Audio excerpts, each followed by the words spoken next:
सारे लोग आरव से बहुत इम्प्रेस थे। उन्होंने कभी नहीं सोचा था कि इतनी कम उम्र का उनका बॉस किसी सोल्जर की तरफ फाइट कर सकता था। तभी हनुमा ने खुश होकर आरव से कहा, मिस्टर अंबानी, जो भी लड़की आपकी लाइफ पार्टनर बनेगी वो बहुत ही किस्मत वाली होगी।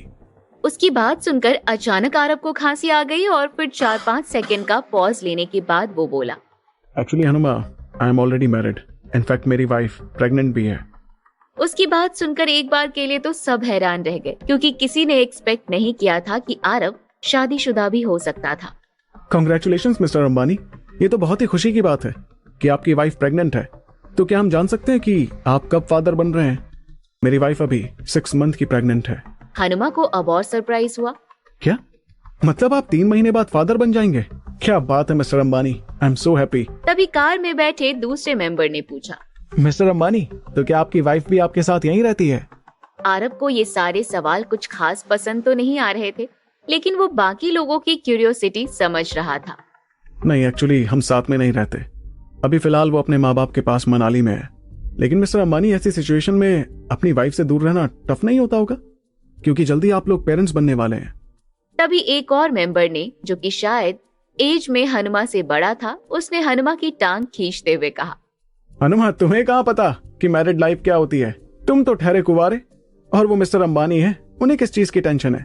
फ्लाइट पकड़ के 1 घंटे में अपनी वाइफ के पास और वापस फ्लाइट पकड़ कर अगले 1 घंटे में अपने काम पर। तुम पहले अपने लिए एक लड़की ढूंढो। ये हनुमा का वीक पॉइंट था। जब कोई उसके सिंगल होने का मजाक बनाता था तो उसे अच्छा नहीं लगता था। मुझे पता है कि तुम मेरा मजाक बना रहे हो। किसी वजह से मेरी शादी जरूर नहीं हो पाई, लेकिन अब देखना कैसे मैं एक अच्छी लड़की से शादी करता हूँ। एक्चुअली हैंड इंजरी के बाद जैसे हनुमा को कोई जॉब नहीं मिल रही थी, ठीक वैसे ही उसे कोई लड़की भी नहीं मिल रही थी। जैसे ही किसी लड़की को वो अपनी इंजरी के बारे में बताता तो वो उसे डिसेबल समझ लेती थी और फिर उससे मिलना नहीं चाहती थी। लेकिन अब उसका हाथ पूरी तरह से ठीक था और अब वो बहुत कॉन्फिडेंट भी था। तभी आरव ने हनुमा से कहा, हनुमा, अगर तुम कहो तो मैं तुम्हें एक लड़की से मिलवाऊं, वो मेरी फ्रेंड है। आरव की बात सुनकर हनुमा कुछ जवाब नहीं दे सका। आखिर वो आरव का स्टेटस कैसे मैच कर सकता था तो वो उसका सिक्योरिटी पर्सन ही ना। लेकिन बाकी के लोग बहुत एक्साइटेड हो उठे और आरव से सवाल करने लगे। मिस्टर अंबानी, क्या आपकी फ्रेंड खूबसूरत है? हाँ, वो काफी अच्छी दिखती है, लेकिन उससे भी ज्यादा इम्पोर्टेंट ये है कि वो बहुत स्मार्ट है और काफी इंटेलिजेंट भी। वाह, और वो करती क्या है? वो एक कंपनी की जनरल मैनेजर है। वो अपनी लाइफ में काफी अच्छा कर रही है। उसकी खुद की कार है और खुद का घर भी है। ये सुनकर वहां बैठे बाकी लोगों को हनुमा से जेलसी होने लगी। हनुमा शांत होने की पूरी एक्टिंग कर रहा था, लेकिन उसके अंदर तो पूरी तरह से उथल पुथल मची हुई थी। तभी आरव एक बार फिर से बोला, क्या कहते हो हनुमा, तुम तो एकदम से शांत हो गए। मिस्टर अंबानी, क्या आपकी इस फ्रेंड के अलावा कोई और लड़की नहीं है आपके सर्कल में? हनुमा की बात सुनकर आरव को हंसी आ गई। तुम्हें क्या मैं जोड़ियां बनाने वाला लगता हूँ जो तुम मुझसे ऑप्शन मांग रहे हो? वैसे हमारी कंपनी हर साल एक बड़ी पार्टी ऑर्गेनाइज करती है, वहाँ बहुत से लोग आते हैं। तो तुम आओ और देखो, अगर तुम्हें कोई अच्छा लगता है तो अपनी बातचीत बढ़ाओ उससे। लेकिन मैंने जब तुम्हें ऑलरेडी अच्छी लड़की बताई तो तुम्हें कोई और ऑप्शन चाहिए ही क्यों? देखिए मिस्टर अंबानी, आपकी फ्रेंड का स्टेटस इतना हाई होगा कि मैं उसे मैच नहीं कर पाऊंगा, और उनके लिए भी एक सिक्योरिटी वाला सही नहीं रहेगा। आखिर वो जनरल मैनेजर हैं। आरव हनुमा की प्रॉब्लम समझ गया था और उसने उसे समझाते हुए कहा, अरे लेकिन वो कोई रातों रात जनरल मैनेजर नहीं बनी। उसने मेहनत की और अब इस पोजीशन पर है। पहले वो भी बैंक में बस एक छोटी सी एम्प्लॉय थी, लेकिन बाद में फिर वो मेरे साथ काम करने लगी और उसने बिजनेस सीखा। इस वजह से आज वो इस पोजीशन पर है। आरव जिस लड़की के बारे में बता रहा था वो रीना विश्वास थी। आरव ने आगे हनुमा को समझाते हुए कहा, हनुमा, आखिर तुम भी मेरे लिए ही तो काम कर रहे हो। तुम में काबिलियत है। जल्दी मैं तुम्हें प्रमोशन भी दूंगा। उसके बाद तुम भी उसकी पोजीशन पर पहुंच जाओगे। इतनी टेंशन मत लो। आरव की बात सुनकर हनुमा को बहुत राहत महसूस हुई। अब तो उसके मन में लड्डू भी फूटने लगे। शर्माते हुए उसने कहा, मिस्टर अंबानी, क्या आपकी फ्रेंड मुझसे मिलने में इंटरेस्टेड रहेगी? उसकी टेंशन तुम मत लो, ये मेरा काम है। अब तो हनुमा बहुत ही खुश हो गया। आरव रीना और हनुमा को मिलवाना चाहता था। दोनों ही उसके बहुत करीबी थे और सिंगल भी थे। वो बस चाहता था कि एक बार मिल ले। अगर जम गया तो ठीक है, नहीं तो दोनों अपने अपने रास्ते। तभी आरव ने खिड़की के बाहर देखा और कहा, अब हम घाटी से काफी आगे निकल आए। शायद मोबाइल में सिग्नल भी आने लगे होंगे। एक बार कौशल को कॉल करके उनका स्टेटस पूछना जरा। हनुमा ने तुरंत मोबाइल निकाला और कौशल को कॉल किया। हनुमा का कॉल उठाते ही कौशल ने बहुत टेंशन में कहा, हनुमा कैसे हो तुम लोग, ठीक तो हो ना? हनुमा ने एकदम रिलैक्स होकर कहा, हम बिल्कुल ठीक हैं कौशल, और ऑन द वे हैं। तुम लोगों का क्या स्टेटस है? सारे टूरिस्ट सेफ हैं और हम उन्हें लेकर होटल आ गए हैं। हनुमा, कौशल को बोलो कि सारे टूरिस्टों को अच्छा खाना और रेस्ट करने दे, और उनका जो भी लॉस हुआ है उसकी भरपाई हमारी कंपनी करेगी। उन सब के बारे में वो लोग बिल्कुल भी टेंशन ना लें। कौशल ने ऑलरेडी ही आरव की आवाज सुन ली थी। उसके बाद हनुमा ने कहा, ठीक है कौशल, बस पहुंचते हैं थोड़ी देर में हम भी। और फिर उसके कुछ घंटों के बाद आरव और हनुमा भी अपनी टीम के साथ होटल पहुंचे। क्यारा ने जैसे ही आरव को देखा, वो दौड़ती हुई उसके पास आ गई। आरव, आर यू ओके ना? मैं बहुत परेशान हो गई थी कि पता नहीं तुम कैसे होंगे। आरव ने उसके शोल्डर को टैप करते हुए कहा, मैं बिल्कुल ठीक हूँ क्यारा, जल्दी से एक इम्पोर्टेंट काम कर लेता हूँ पहले, फिर बाद में आराम से बात करते हैं। उसके बाद उसने हनुमा को इशारा किया कि वो मार्को को प्राइवेट रूम में लेकर आए। हनुमा ने वैसा ही किया और फिर वो लोग प्राइवेट रूम में थे। मार्को ने आरव को गुस्से से देखा और कहा, तुम कमीने नरक में सड़ोगे, तुमने मेरे साथ धोखा किया है। हनुमा ने गुस्से से उसका कॉलर पकड़ते हुए कहा, हरामजादे, अगर मिस्टर अंबानी से बदतमीजी की तो मैं तेरी जीप काट लूंगा।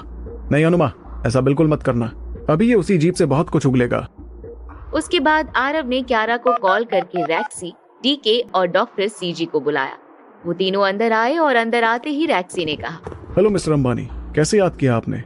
एक्चुअली मैं ऑलरेडी किसी आर्ट पीस पर काम कर रहा हूँ, तो क्या हम जल्दी बात कर सकते हैं? तभी डॉक्टर सीजी की नजर मार्को पर पड़ी और उसने सरप्राइज होकर कहा, ये कौन आदमी है और इसके हाथ क्यों बंधे हुए हैं?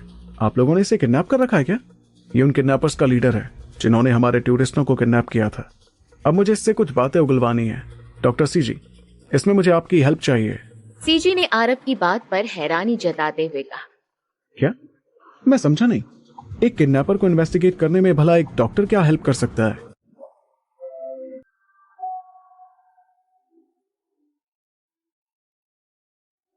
आरव डॉक्टर सीजी से मार्को का इन्वेस्टिगेशन करने के लिए बोल रहा था, लेकिन आरव की बात सुनकर सीजी काफी हैरान था। उसे समझ नहीं आ रहा था कि आखिर वो इसमें आरव की कैसे हेल्प कर सकता था।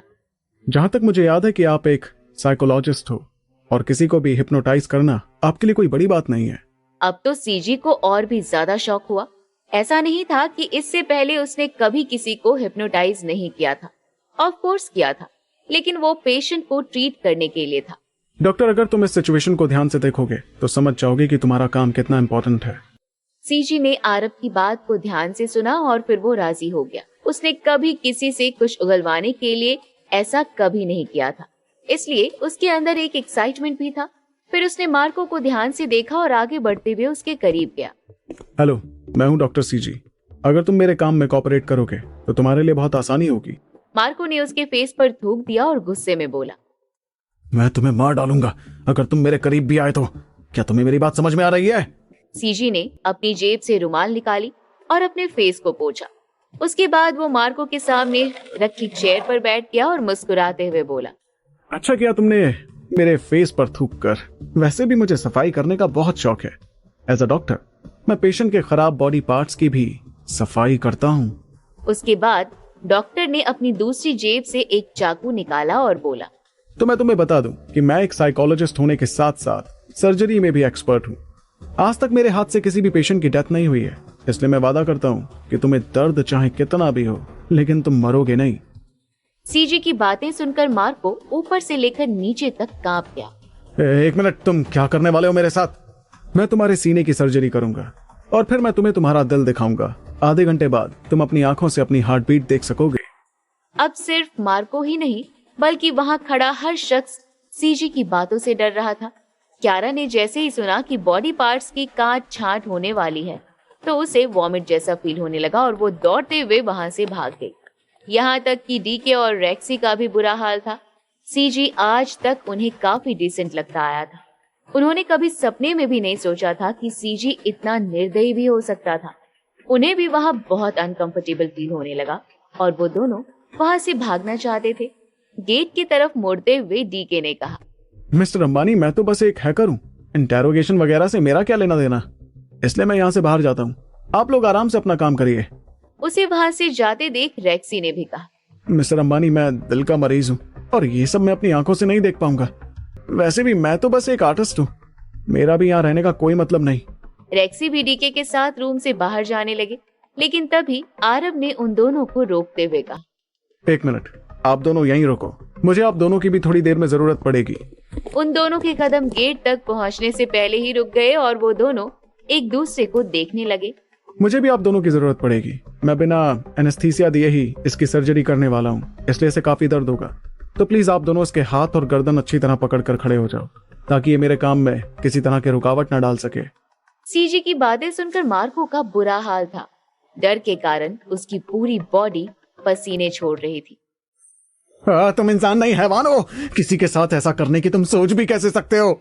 सीजी ने मार्को को एकटक देखते हुए कहा, हो सकता है कि तुम सही कह रहे हो, लेकिन चॉइस तुम्हारी है। मैंने पहले ही कहा था कि या तो तुम कॉपरेट करो या फिर दर्द सहो, लेकिन तुमने दर्द सहना चुना।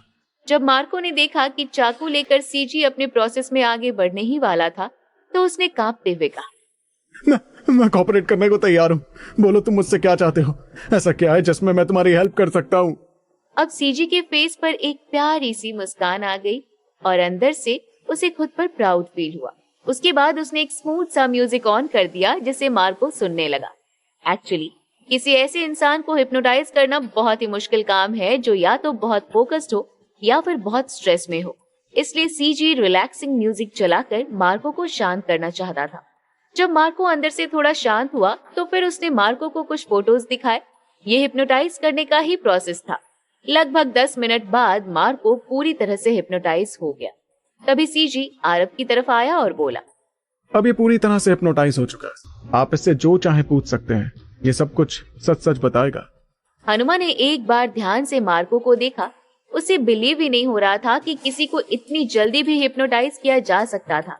स्पेशल फोर्स के दिनों में वो कुछ साइकाइट्रिस्ट से मिला था, लेकिन इतना डीप हिप्नोटिज्म अपनी आंखों के सामने वो पहली बार देख रहा था। तभी आरव आगे आया और बोला, थैंक यू डॉक्टर सीजी, ये आपने बहुत बड़ी हेल्प कर दी।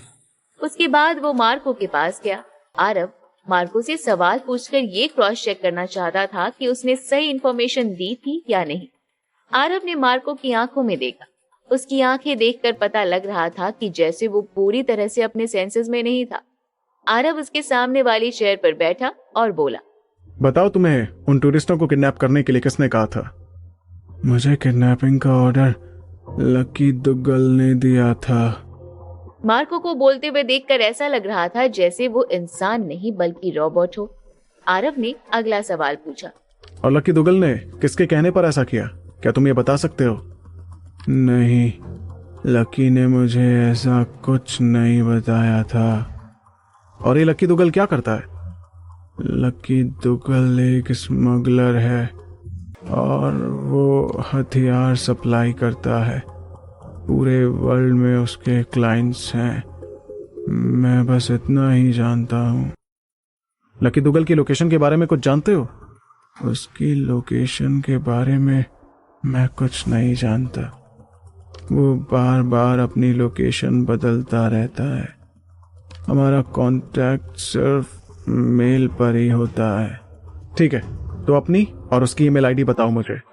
मार्को ने वो सब कुछ बता दिया जो आरव जानना चाहता था। उसने अपनी मेल आईडी का पासवर्ड भी बता दिया। उसके बाद आरव ने डीके की तरफ देखा और बोला, इसने जो भी आईडीज और पासवर्ड बताए, क्या आपको वो सब याद रहेंगे? डीके, जो कि अब तक अपने ही ख्यालों में खोया हुआ मार्को की इंट्रोगेशन को देख रहा था। आरव के बोलने पर अचानक से वो अपने ख्यालों से बाहर आया। तभी आरव बोला, अब यहाँ से आपका काम स्टार्ट होता है। मार्को की बताई हुई डिटेल्स के थ्रू आप मुझे लकी दुग्गल की लोकेशन फाइंड करके दो प्लीज। अब जाकर डीके को समझ आया कि आरव ने उसे यहाँ क्यों रोक कर रखा हुआ था। उसने तुरंत अपना लैपटॉप खोला और फिर मार्को की मेल आईडी ओपन कर ली। उसके बाद कुछ देर तक वो उसमें कुछ काम करता रहा। फिर थोड़ी देर बाद बोला, मैंने हिडन वायरस के साथ एक कंप्रेस्ड फाइल लकी के मेल बॉक्स में डाल दी है। जैसे ही वो अपना सिस्टम ओपन करेगा, मुझे तुरंत उसकी लोकेशन पता चल जाएगी। आरव ने हाँ में अपना सिर हिलाया और फिर रेक्सी की तरफ देखकर बोला, अब आपकी बारी, आप अपना जादू दिखाओ अब। रेक्सी ने आरव की तरफ हैरानी से देखा। उसे समझ में नहीं आया कि आखिर वो आरव की क्या हेल्प कर सकता था। लेकिन तभी आरव बोला, मैं मार्को से लकी के फेस का डिस्क्रिप्शन पूछूंगा और आपको उसे ड्रॉ करना होगा। रेक्सी ने हाँ में सिर हिलाया और आरव के इंटेलिजेंस से बहुत इम्प्रेस भी हुआ। उसने उम्मीद भी नहीं की थी कि आरव उसका यूज इस तरह से कर सकता था।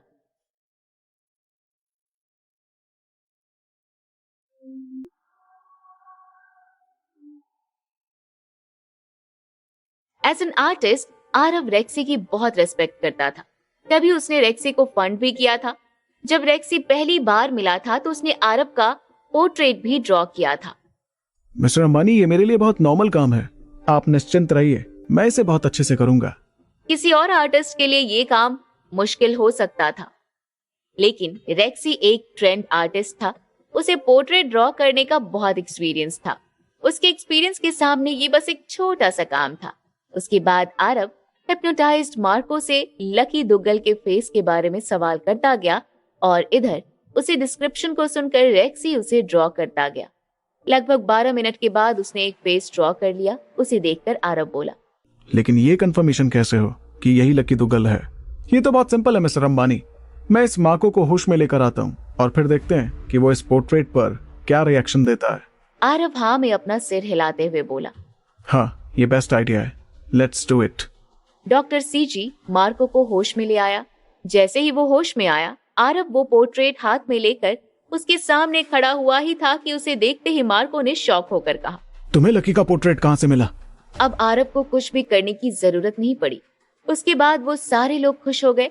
तभी मार्को ने एक बार फिर अपनी आवाज ऊंची करके कहा, मैं पूछता हूँ कि तुम लोगों को लकी का पोर्ट्रेट आखिर कहाँ से मिला? आरव और बाकी सब ने इस बार भी उसे पूरी तरह से इग्नोर किया। मार्को को कुछ नहीं पता था कि उसके साथ क्या किया गया था, लेकिन उसे इतना जरूर पता था कि पिछले 15-20 मिनट से उसे खुश तो हुआ था। उसे बहुत गुस्सा और इरिटेशन हो रही थी। कोई कुछ बोलता क्यों नहीं कि तुम लोगों ने मेरे साथ क्या किया था? इस बार हनुमा ने रिप्लाई करते हुए कहा, अब अगर एक और बार चिल्लाया ना तो मैं तुम्हारा वो हाल करूंगा कि तुम किसी को शक्ल दिखाने के लायक नहीं रहोगे। आरव, जिसे कि अब मार्को से कोई लेना देना नहीं था, उसने डीके से कहा, मिस्टर डीके, अब जबकि ये कंफर्म हो चुका है कि यही लकी दुग्गल है, तो क्या आप इसे किसी सॉफ्टवेयर की हेल्प से और बेटर बना सकते हैं? डीके ने हैप्पीली आरव की बात का जवाब दिया। मिस्टर अंबानी, ये तो मेरे बाएं हाथ का खेल है, मैं इसे किसी मोबाइल से क्लिक की हुई पिक्चर की तरह बना दूंगा। और फिर डीके ने किसी सॉफ्टवेयर की हेल्प से उस पोर्ट्रेट में पहले कुछ कलर्स भरे। उसके बाद उसमें थोड़ा काम और किया। 8-10 मिनट बाद काम करने के अब वो किसी फोटो की तरह दिख रहा था। डीके के काम से आरव बेहद खुश हुआ। हनुमा भी उन तीनों के टैलेंट से शॉक था। उसे खुद पर बहुत प्राउड फील हुआ करता था कि वो स्पेशल फोर्स में था, लेकिन आज जब उसने सीजी, डीके और रेक्सी के टैलेंट को देखा तो उसे खुद से ज्यादा प्राउड इन तीनों पर हो रहा था। कमाल कर दिया आप तीनों ने। मैं खुशकिस्मत हूँ, कितने कमाल के 3 टैलेंट को मैं अपनी आंखों से देख पा रहा हूँ। फिर वो आरव की तरफ मुड़ा और बोला, मिस्टर अंबानी, अब इस मार्को का क्या करना है? हनुमा के सवाल पर आरव सोच में पड़ गया। उसके दिमाग में काफी कुछ चल रहा था। हनुमा, अभी इसे छोड़ना काफी रिस्की है, क्योंकि इसके सारे आदमी अभी मरे नहीं हैं। इसे छोड़ने के बाद वो सब हमारे पीछे आ सकते हैं और हमारी कंपनी खतरे में पड़ सकती है। ये सब बातें आरव और हनुमा काफी धीमी आवाज में कर रहे थे। ये बातें मार्को के कानों तक नहीं पहुंच रही थी। तो फिर अब हम इसका क्या करें? हम इसे एम्बेसी के हवाले कर सकते हैं, इससे उनका काम भी हो जाएगा और हमारा भी। कि तभी उनके रूम की डोरबेल बजी। हनुमा ने जाकर डोर ओपन किया तो सामने क्यारा खड़ी थी। वो अंदर आई और बोली, आरव, टीम हैदरा और एम्बेसी से ऑफिसर बख्शी आए हुए हैं। वो मुझसे मीटिंग करना चाहते हैं। मैं चाहती हूँ कि वहाँ तुम भी मेरे साथ चलो। आरव भी यही चाहता था। एम्बेसी के लोग बिल्कुल सही टाइम पर आए थे। उसने हनुमा से कहा, हनुमा, तुम इस मार्को पर नजर रखना, मैं मीटिंग अटेंड करके आता हूँ। इसके बाद आरव ने डॉक्टर सीजी, डीके और रेक्सी को देखा और बोला, आप तीनों ने वाकई कमाल का काम किया है, थैंक यू सो मच। फिलहाल आप लोग अपने अपने रूम में जाकर रेस्ट कर सकते हैं। आरव और क्यारा वहां से चले गए। होटल के रिसेप्शन हॉल में टीम हैदरा और ऑफिसर बख्शी उनका इंतजार कर रहे थे। वहां जाते ही आरव ने गर्मजोशी के साथ अपना हाथ बढ़ाते हुए कहा, hello Bakshi sir, thank you so much, आखिरकार मुसीबत टली। उसके बाद उसने अपना हाथ टीम हैदरा के लीडर भुवन सिन्हा की तरफ बढ़ाया। ऑफिसर भुवन, आपकी टीम का भी बहुत बहुत शुक्रिया। लेकिन भुवन सिन्हा ने उसका हाथ दूर हटाते हुए कहा, अरे मिस्टर अंबानी, हमारा किस बात का शुक्रिया, हम तो यहाँ बस पिकनिक मनाने आए थे, आपकी टीम तो ऑलरेडी इतनी अच्छी है। आरव जानता था कि भुवन अंदर से गुस्सा था, लेकिन उसने भुवन की बात का जवाब हंस कर दिया। अरे नहीं ऑफिसर, हमारी सिक्योरिटी टीम तो बस लकी थी कि वो टूरिस्टों को बचा पाई, लेकिन वो लोग आपकी टीम हैदरा के सामने कुछ भी नहीं है। टीम हैदरा के एक और मेंबर ने गुस्से में आरव से कहा। आपकी टीम बस लकी थी? आपको नहीं लगता कि इस लक के भरोसे आपने सबको रिस्क में डाल दिया था? क्या होता अगर किसी टूरिस्ट की जान चली जाती तो? क्या उसकी रिस्पॉन्सिबिलिटी भी आप लेते?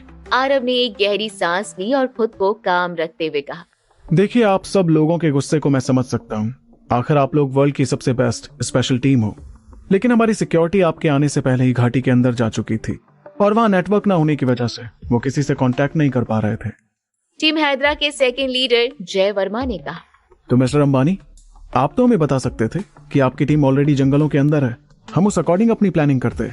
आरव अंदर से जानता था कि उसकी वजह से टीम हैदरा की इंसल्ट तो हुई थी, लेकिन उसे टीम हैदरा की इंसल्ट से ज्यादा फिक्र अपने टूरिस्टों की थी, इसलिए उसने ऐसा स्टेप लिया था। लेकिन आरव किसी भी तरह इस सिचुएशन को संभालना चाहता था। ऑफिसर जय, आखिर मैं किस मुंह से कहता कि हम कुछ भी नहीं कर पा रहे हैं। मुझे बिल्कुल उम्मीद नहीं थी कि टूरिस्ट आपकी बजाय हमारी टीम के हाथ लगेंगे। आरव जो भी बहाने बना रहा था वो टीम हैदरा का गुस्सा शांत नहीं कर पा रहे थे। उनकी टीम के एक और ऑफिसर ने गुस्से में कहा। मुझे तो दाल में कुछ काला लगता है मिस्टर अंबानी। झूठ आपकी बातों से ही नहीं बल्कि आपके चेहरे से भी दिख रहा है। आपने हमें धोखे में रखा, आपने सबको रिस्क में डाला। मुझे तो यहां तक लगता है कि इस कॉन्स्पिरेसी में आप भी शामिल हैं। कहीं ऐसा तो नहीं कि आप खुद उन किडनैपर्स की साइड से हैं? आरव बेशक झूठ बोल रहा था, लेकिन उस ऑफिसर के बेबुनियाद एलिगेशन सुनकर वो गुस्से से लाल हो गया और बोला। ये आप क्या बकवास कर रहे हैं ऑफिसर? आपको ऐसे झूठे एलिगेशन लगाने का हक किसने दिया? हाँ, मैं टीम हैदरा की बहुत रिस्पेक्ट करता हूँ, लेकिन इसका मतलब ये नहीं है कि आप मेरे बारे में कुछ भी बोलेंगे। और मुझे बताइए कि इस बात की क्या गारंटी है कि टीम हैदरा सारे टूरिस्टों को सेफली ले आती और उन्हें कुछ भी नहीं होता? मामला आगे बढ़ने लगा। आरव की बात सुन वो ऑफिसर और गुस्से में आ गया। मिस्टर अंबानी, आप टीम हैदरा की डिसरिस्पेक्ट कर रहे हैं। टीम हैदरा का लीडर भुवन बीच में आया। उसने अपने ऑफिसर को तेज आवाज में शांत कराते हुए कहा। इनफ, बस शांत हो जाओ अब। उसके बाद उसने आरव को परेशान करने के पर्पज से कहा। मिस्टर अंबानी, क्या आप मुझे अपना रेस्क्यू प्रोसेस डिटेल में बता सकते हैं? आरव ने पहले खुद को काम किया और फिर बोला। ऑफ कोर्स ऑफिसर भुवन, मैं रेस्क्यू प्रोसेस बताने के साथ साथ किडनैपर्स के लीडर को भी आपके हवाले करना चाहता हूँ। आरव की बात सुनकर भुवन ने शॉक होकर कहा। क्या किडनैपर्स का लीडर? किडनैपर्स के लीडर के बारे में जानकर भुवन सिन्हा के साथ साथ पूरी की पूरी टीम हैदरा शॉक में थी।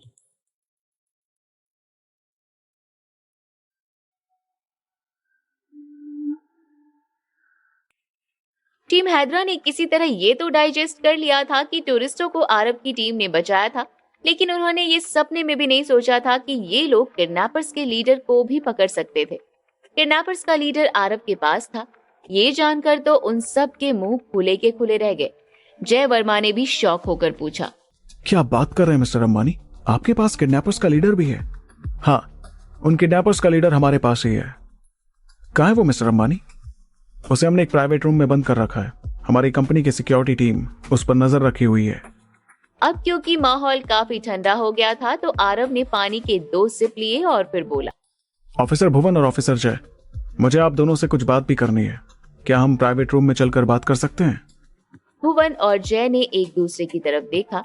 आखिरकार वो दोनों टीम हैदरा के लीडर थे और घाटी से खाली हाथ लौटे थे, तो अब आरव की बात मानने के सिवा उनके पास और कोई ऑप्शन भी नहीं था। ऑफ कोर्स मिस्टर अंबानी, हम बात कर सकते हैं। उनका जवाब सुनकर आरव को भी खुशी हुई। उसके बाद उसने क्यारा को देखा और बोला। मिस अग्रवाल, मैं इन दोनों ऑफिसर से कुछ बात कर लेता हूँ। तब तक आप टीम हैदरा के लोगों के रेस्ट और फूड का इंतजाम करिए। ये लोग कई घंटों से बाहर थे और काफी थक गए होंगे। आरव उन 2 ऑफिसर्स के साथ वहां से चला गया। क्यारा ने बाकी के बचे ऑफिसर्स से कहा। आप लोग आइए मेरे साथ, पहले कुछ खा लीजिए, उसके बाद आप रेस्ट कर सकते हैं। क्यारा भी उन्हें लेकर वहां से चली गई। इधर आरव भुवन और जय के साथ प्राइवेट रूम में पहुंच गया और फिर बोला। तो ऑफिसर्स, बताइए कि आप लोग क्या लेना पसंद करेंगे, चाय, कॉफी या शरबत? भुवन, जो कि काफी रेस्टलेस हो रहा था, उसने कहा। मिस्टर अंबानी, आपको ये सब करने की जरूरत नहीं है। आप डायरेक्ट हमसे बात कर सकते हैं। मना करने के बावजूद भी आरव ने अपने हाथों से उनके लिए ग्रीन टी प्रिपेयर की और उन दोनों को सर्व की। और फिर हंसते हुए बोला, ऑफिसर भुवन, मुझे ऐसे लोग काफी अच्छे लगते हैं जो डायरेक्ट बात करना पसंद करते हैं, जैसे कि आप। हाँ, क्योंकि हम आर्मी से हैं और हमें डायरेक्ट होना सिखाया जाता है। गोल मटोल बातें बिजनेस में फिर भी वर्क करती हैं, लेकिन आर्मी में नहीं, इसलिए आप हमसे डायरेक्ट बात कर सकते हैं। उसके बाद आरव ने अपनी ग्रीन टी पीते हुए कहा, देखिए ऑफिसर्स, बेशक हम लोगों ने अपने टूरिस्टों को बचा लिया है और उन किडनैपर्स के लीडर को भी पकड़ लिया है, लेकिन मुझे शक है कि ये कोई नॉर्मल किडनैपिंग नहीं थी। आरव की बात सुनकर भुवन और जय ने एक दूसरे को देखा और फिर भुवन बोला, ये आप क्या कह रहे हैं? आपके पास कुछ और भी इनसाइड स्टोरी है क्या?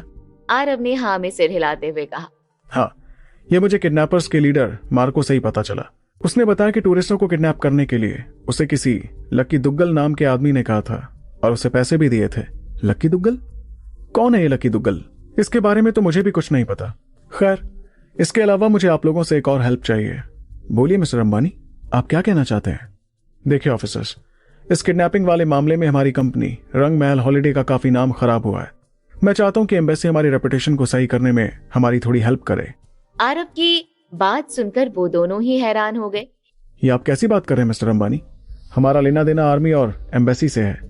हम किसी के बिजनेस में कोई हेल्प नहीं कर सकते और न ही हमें ऐसा करने के लिए अलाउड है।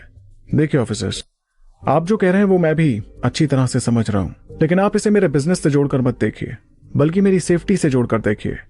आरव की बात जय को समझ नहीं आई। उसने कहा, आपकी सेफ्टी से मतलब? मैं कुछ समझा नहीं। मैं आप लोगों से अपना प्रमोशन नहीं करवा रहा ऑफिसर्स, लेकिन मैंने इतने कम टाइम में यहाँ इतना बड़ा बिजनेस खड़ा किया। यहाँ की इकोनॉमी को बेटर करने में भी मेरा कंट्रीब्यूशन है। तो क्या अब आर्मी की ये जिम्मेदारी नहीं है कि हमें सेफ्टी दे? हम जहाँ गलत नहीं है, हमें वहाँ पब्लिकली क्लीन चिट दी जाए। जो भी हो, लेकिन आरव की बात में पॉइंट था। इस पर जय ने कहा, मैं आपकी बात समझ सकता हूँ मिस्टर अंबानी, और मैं ये एक्सेप्ट करता हूँ कि आपके साथ साथ आपकी इमेज की सेफ्टी का ध्यान रखना भी हमारा ही काम है। जय की बात सुनकर आरव बहुत खुश हो गया और उसने उसका हाथ पकड़कर थैंक यू भी बोला। उसके बाद आरव ने भुवन की तरफ देखा और बोला, ऑफिसर भुवन, मुझे आप लोगों से एक और फेवर चाहिए। बताइए हम आपके लिए और क्या कर सकते हैं? इन किडनैपर्स के लीडर मार्को को मैं आप लोगों को सौंप दूंगा और मैं चाहता हूं कि आप लोग आगे यही बताएं कि मार्को को टीम हैदरा ने ही पकड़ा है। आरव की बात सुनकर भुवन को अच्छा नहीं लगा। ये आप कैसी बात कर रहे हैं? आप कह रहे हैं कि किसी और का क्रेडिट हम अपने सिर ले लें? That's impossible. हम दुनिया की बेस्ट स्पेशल टीम है और हमें किसी और का क्रेडिट लेने की जरूरत नहीं है मिस्टर अंबानी। अरे नहीं ऑफिसर, आप मेरी बात को समझे नहीं। ऐसा करने के पीछे मेरा एक सेल्फिश पर्पस है। कैसा सेल्फिश पर्पस? ऑफिसर, जहां तक इस मार्को की बात है तो इसके सारे आदमी अभी भी मरे नहीं है। जैसे उन्हें पता चलेगा कि उनके बॉस को रंग महल हॉलिडे ने पकड़ा था तो वो वापस हम पर अटैक करने आएंगे। इस तरह से लगातार हम पर खतरा बना रहेगा। लेकिन इसका ब्लेम अगर आप लोग अपने सिर पर ले लेते हैं तो फिर हम हर रिस्क से बाहर हो जाएंगे। उन किडनैपर्स को अभी भी नहीं पता है कि उनके कैंप पर आखिर हमला किसने किया था। आरव की बात सुनकर भुवन सोच में पड़ गया। उसके अंदर काफी कुछ चलने लगा। वो डिसाइड नहीं कर पा रहा था कि उसे आरव की बात माननी चाहिए या नहीं। लेकिन तभी उसके साथी ऑफिसर जय वर्मा ने उसका डाउट दूर करते हुए कहा, भुवन सर, वैसे मैं मिस्टर अंबानी की बात से इत्तेफाक रखता हूँ।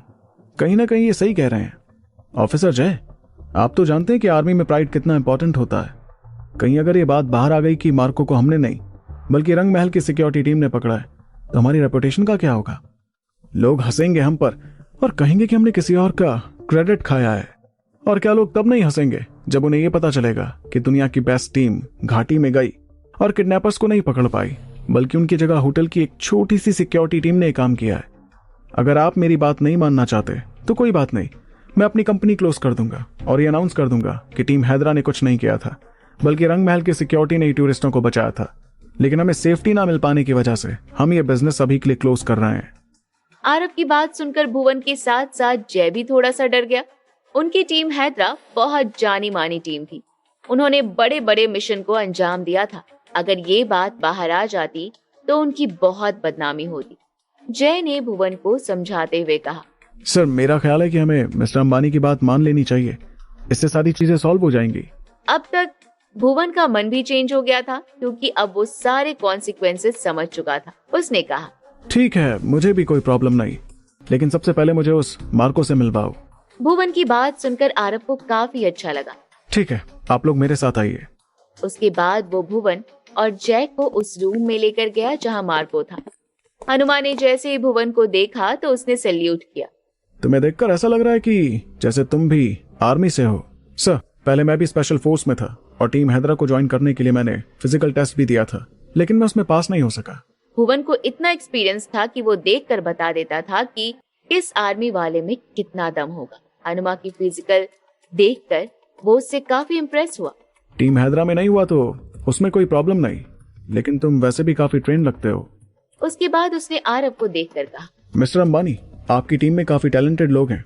अब समझ में आया कि आपने उन टूरिस्टों को कैसे छुड़वाया। इसके बाद फिर वो मार्को की तरफ बढ़ा और बोला, तो तुम हो उन किडनैपर्स के लीडर मार्को। तुम मेरी बात ध्यान से सुनो। अगर तुम अपनी भलाई चाहते हो तो जैसा जैसा मैं पूछूं आप बताते जाओ। फिर भुवन उसके सामने रखी चेयर पर बैठ गया और बोला, तो बताओ कौन हो तुम? मैं येलो टर्बन से हूँ। ऑफिसर्स, हम आपको डिस्टर्ब नहीं करेंगे। आप लोग आराम से इससे पूछताछ कीजिए। हम अभी यहाँ से निकलते हैं। उसके बाद आरव ने हनुमा को इशारा किया और वो दोनों वहां से चले गए।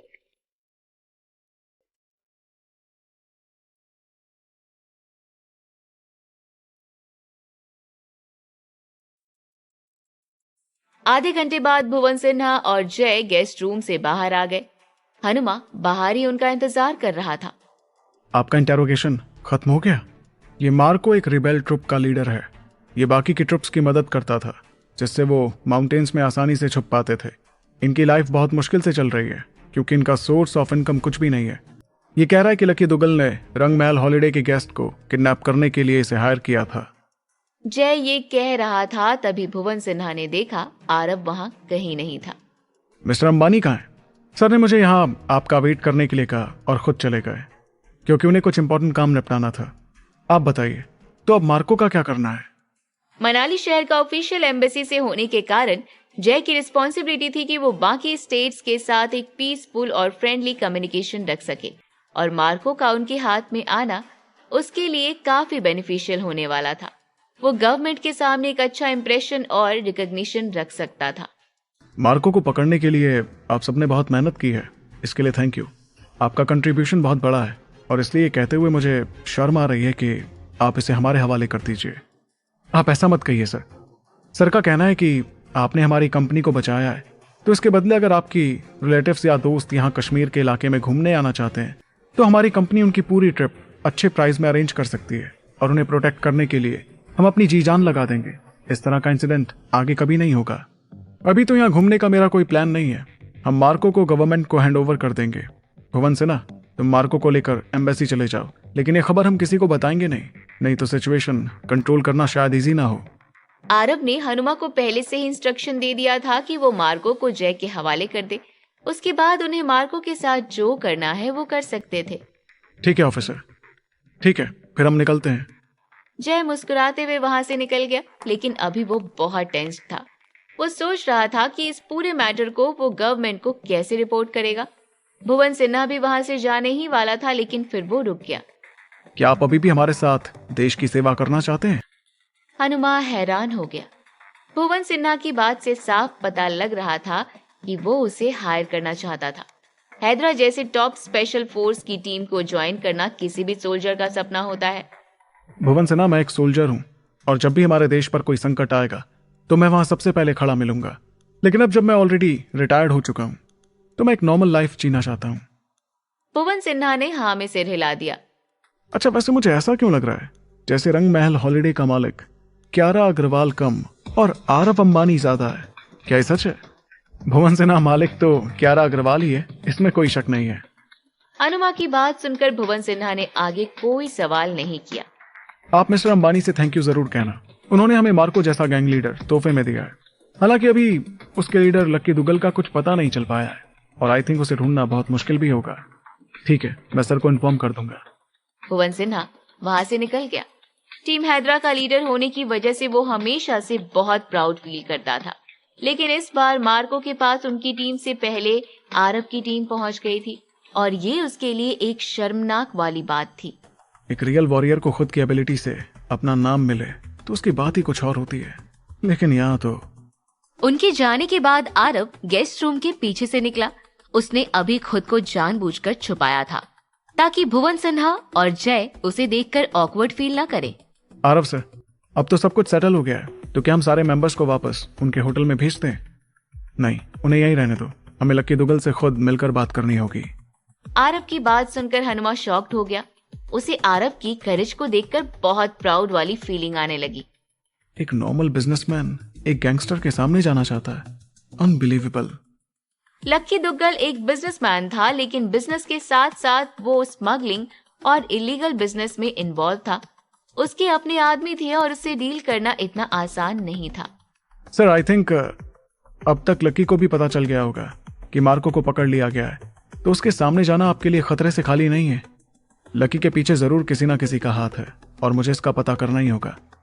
तुम अनाउंसमेंट करो कि इस ऑपरेशन में जिन भी लोगों ने पार्टिसिपेट किया है, हम सबको 1-1 लाख रुपए इनाम के तौर पर देंगे। और रही बात लकी को ढूंढना, तो ये मेरा पर्सनल मैटर है। अगर तुम नहीं चाहते हो तो तुम मेरे साथ मत आना। आरव की बात सुनने के बाद हनुमा समझ गया कि आरव ने अपना डिसीजन ले लिया है। अब वो नहीं रुकने वाला। ठीक है सर, मैं अनाउंसमेंट कर देता हूँ। इधर उसी दिन मनाली पहुंचकर भुवन सिन्हा और जय ने गवर्नमेंट से बात की और जैसा आरव ने कहा था वैसे ही वो इस मैटर को हैंडल करने लगे। उन्हें इस बात पर यकीन नहीं हो रहा था कि ये काम एक छोटे सिक्योरिटी ग्रुप ने किया है। कुछ देर तक विरोध करने के बाद मार्को के आदमियों ने भुवन सिन्हा और जय के सामने सरेंडर कर दिया। ये न्यूज सुनने के बाद आरव ने रीना को कॉल किया, जो मनाली से कहीं दूर बैठी थी। जवाब देने का टाइम आ गया है। इन दिनों रीना बहुत ज्यादा परेशान थी। उसे इतना भी टाइम नहीं था कि वो न्यूज सुन सके। आरव की बात सुनकर वो खुश हो गई थी। सर, लेकिन जवाब देंगे कैसे? मीडिया को कांटेक्ट करो, साथ ही वीडियो प्लेटफॉर्म्स और वेबसाइट से भी कांटेक्ट करो। चाहे जो करना पड़े करो, लेकिन मुझे ये काम पूरा चाहिए। आरव की बात सुनकर रीना बहुत ज्यादा एक्साइटेड हो गई थी। उसे ये बहुत बड़ा मूव लग रहा था। ठीक है सर, हो जाएगा। मैं भी कुछ वीडियोस रिकॉर्ड कर रहा हूँ। जैसे वो रेडी हो जाते हैं मैं तुम्हें शेयर करता हूँ। वीडियो देखने के बाद तुम्हें समझ आ जाएगा कि जवाब देना कैसे है। ठीक है, मुझे वीडियो का इंतजार है।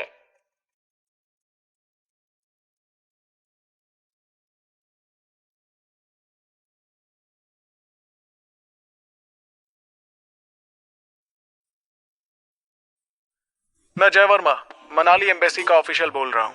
रंग महल हॉलिडे किडनैपिंग का इंसिडेंट पूरी तरह से सॉल्व हो गया है। सारे टूरिस्ट को सेफली रेस्क्यू कर लिया गया है। किसी को भी कोई चोट नहीं आई है। ये मनाली स्पेशल फोर्सेस और गवर्नमेंट के बीच कोऑपरेशन की वजह से हुआ है। बाकी details rescue process special media से आपको पता चलेगा। आज ये वीडियो बनाने का मेन मोटिव है आप लोगों को ये बताना कि किडनैपिंग एक कमर्शियल कंपटीशन की वजह से हुआ है, तो ये हमारी कैपेबिलिटी नहीं है। इस किडनैपिंग के पीछे जिस आदमी का हाथ था उसे पकड़ लिया गया है और इन सब में रंग महल हॉलिडे का जो परफॉर्मेंस रहा है, मैं उसको सैल्यूट करता हूँ। ये वीडियो कुछ मिनट का था, लेकिन इसे देखने के बाद रीना एक्साइटेड हो गई। ये वीडियो एक ऑफिसर ने बनाया था जिसका इम्पैक्ट सीधा लोगों पर पड़ने वाला था, जो इस किडनैपिंग इंसिडेंट को क्रिटिसाइज कर रहे थे। उनका मुंह बंद हो जाने वाला था। रीना ने दूसरा वीडियो प्ले किया जिसमें एक फैमिली के 3 मेंबर्स थे, जिसमें एक कपल और उनकी 6 साल की बेटी थी। हेलो एवरीवन, हम कश्मीर घूमने आने वाले टूरिस्ट में से एक हैं। हमारी बेटी किडनैप हो गई थी, तब हम बहुत परेशान हो गए थे, लेकिन रंग महल हॉलिडे के लोगों ने इसे बचाने में अपनी पूरी जान लगा दी।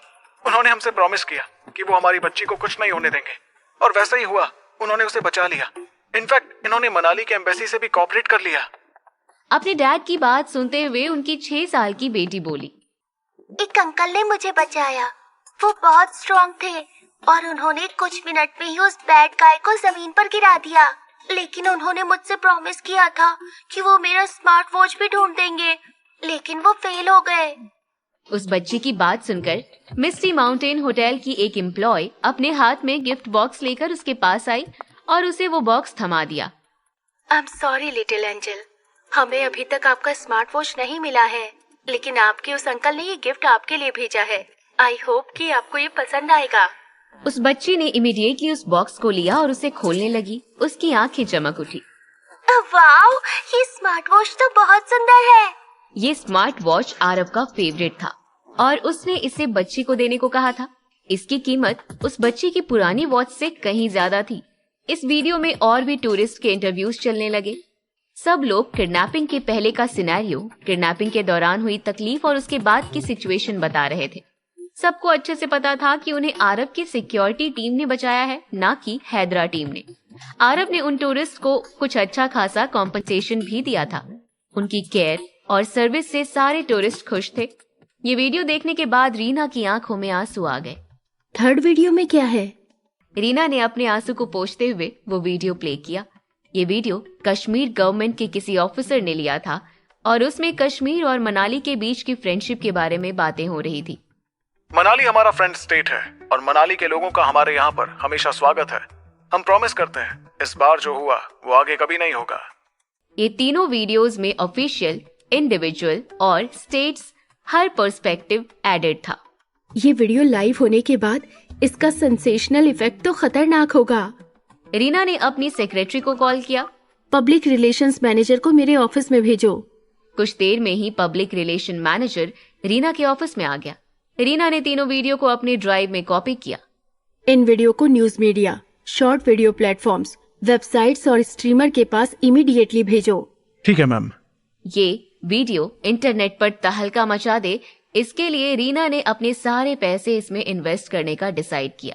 लेकिन फिर उसकी आंखें ठंडी पड़ गई। उसने फिर से अपनी सेक्रेटरी को कॉल किया।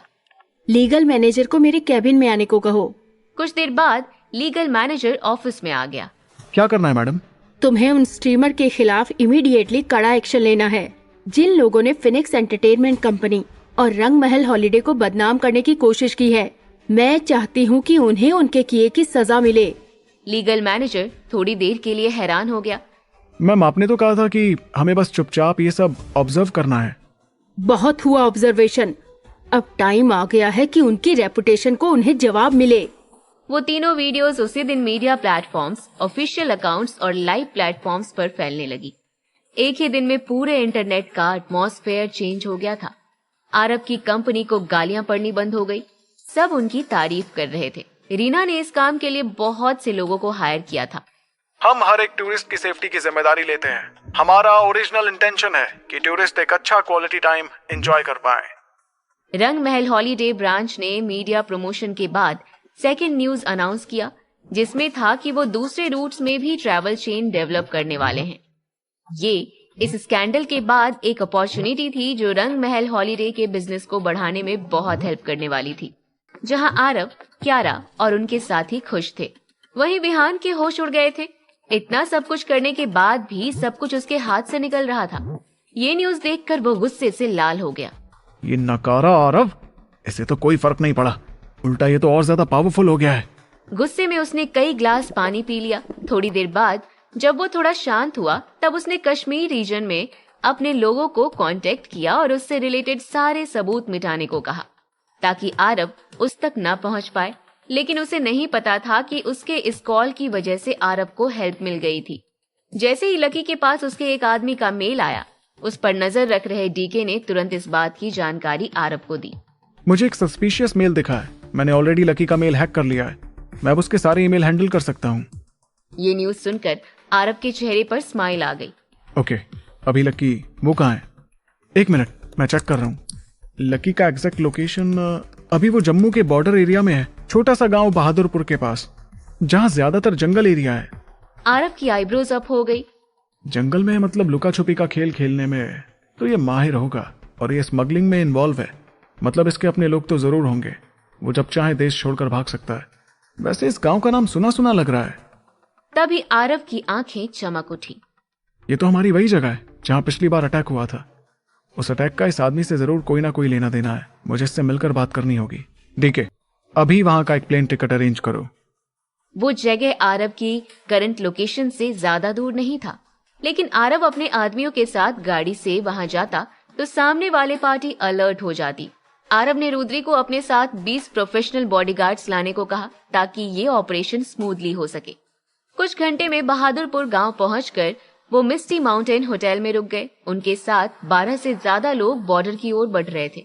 उनके साथ 20 गाड़ी का काफिला था। आरव ने हनुमा को एक गाइड के साथ उस गांव में इन्वेस्टिगेशन करने के लिए भेज दिया। कुछ देर बाद वहां की सिचुएशन समझने के बाद हनुमा वापस आ गया। सर, मैं काफी इंक्वायरी के बाद पता चला है कि लकी यहाँ बहुत फेमस है। उसके अपने 100 से भी ज्यादा आदमी हैं। उसका अपना विला है, और अगर हम उसके पास जाने की कोशिश भी करते हैं तो उन्हें ये बात पहले से ही पता चल जाएगी। आरव के चेहरे पर गुस्सा दिखाई देने लगा। उस लकी से डील करना आरव को मार्को की कंपैरिजन में मुश्किल लग रहा था।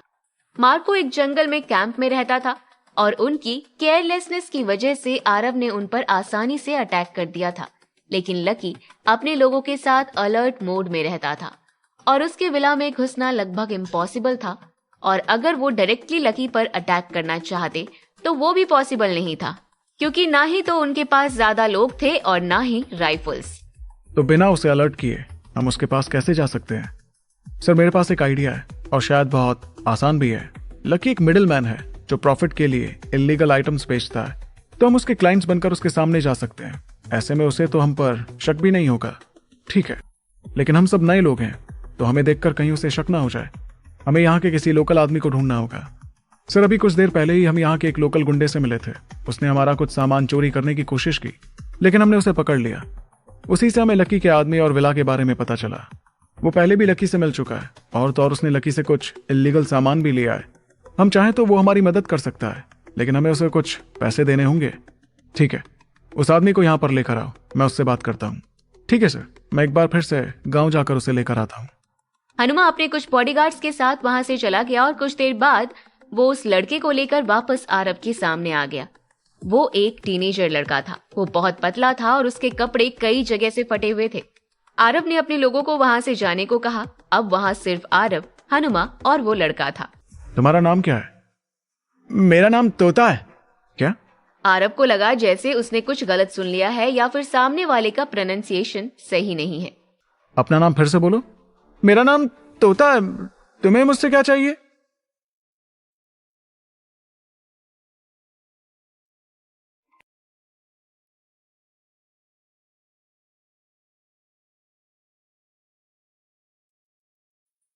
तोता नाम सुनकर आरव के चेहरे पर स्माइल आ गई।